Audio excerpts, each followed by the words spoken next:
Did you know there was a place in Los Angeles where black people had their own banks, stores, and even a movie theater almost 100 years ago? It's true.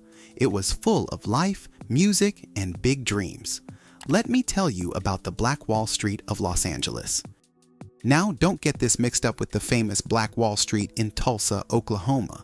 That one made history too. But Los Angeles had its own powerful and proud community, right around Central Avenue, mostly in South Central LA. This area was full of hope, hustle, and heart.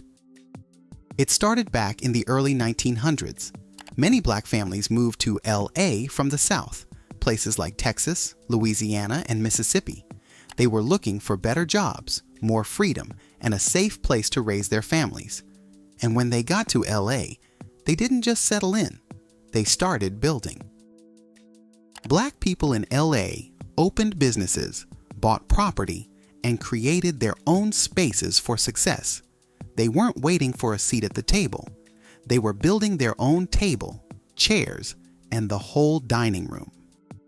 The heart of this community was Central Avenue. It had everything. Jazz clubs lit up the nights. Barbershops buzzed with talk and laughter. Restaurants served up food so good you could smell it from a block away. This street was alive. One of the first black-owned real estate offices in LA was run by Vada Watson Stewart. She worked with her husband and later on her own to help black families own homes and build wealth. She made sure people had more than just a place to stay. They had a future. Another amazing woman was Charlotta Bass. She ran a newspaper called the California Eagle. This paper wasn't just about news, it was about power. She used her voice to fight against unfair treatment and speak up for the black community. She even became the first black woman to run for vice president of the United States in 1952. There were black-owned theaters too, like the Lincoln Theater. It was known as the Apollo of the West.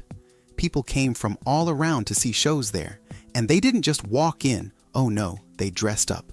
Watching a show there was an event. And let me tell you about Paul Revere Williams.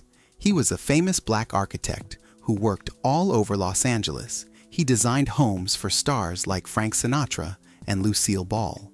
Some people wouldn't let him sit next to them because he was black. So he learned to draw upside down so he could still work while sitting across the table. Talk about talent and grace. There were also doctors, lawyers, teachers, and bankers who made their mark. There was a strong black middle class growing, and they were making sure the next generation had even more. But life wasn't always easy. There were unfair rules called redlining that tried to stop black people from buying homes in certain neighborhoods. City leaders built highways right through black communities, which hurt businesses and pushed families out. Even with all that, the people of the Black Wall Street of LA kept going. They stood tall and proud. Today, you can still feel their impact. There are murals and memorials, and people are learning more about this powerful piece of history.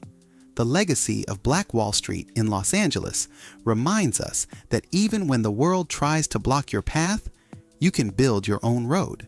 So the next time someone says black history is just about struggle, you let them know it's also about success, strength, and shining bright. The Black Wall Street of Los Angeles was real.